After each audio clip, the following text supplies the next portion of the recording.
Alright, so I'm going to show you the scrolling issues. I've showed them both in separate videos before, but this one is specifically catered to those issues. So I'll show you the glitching out one, which I showed before. So we will switch it to the mode where the folders are there. The buttons don't respond very quickly.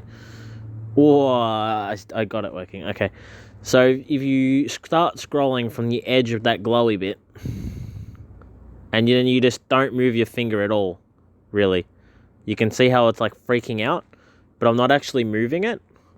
So that's the first issue. I'm not sure what causes that, but yeah, that's the first one. And then the second one, which I've showed quite a few times, is the frame rate. So I think the rate of deceleration is a bit too sharp. I think it might need to be a little bit less, so it's a bit smoother when it decelerates instead of going instant stop. Also, the frame rate / performance of the general app while you're scrolling.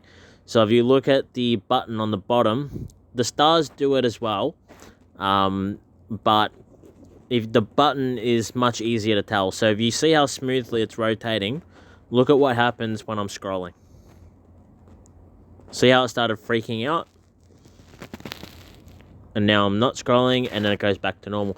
So even if you're scrolling slowly, you can see it freaks out.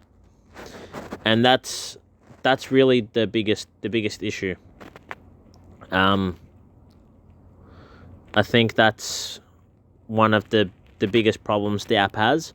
That and the fact that the rate of deceleration is very sharp at the moment. I think the issue here might be how the imagery is handled. I don't know if the background is spread across the entire view, or if it's just what the screen can see, because it is a stationary thing. It doesn't move or anything like that. I'm not sure how big the stars are compared to the entire view that's being recycled. I'm not sure. But I think the imagery here, or maybe how much of the app is loading at one time versus how much actually needs to be loaded, I think that might be part of the problem, but could be wrong. But those are the issues. So I hope that helps.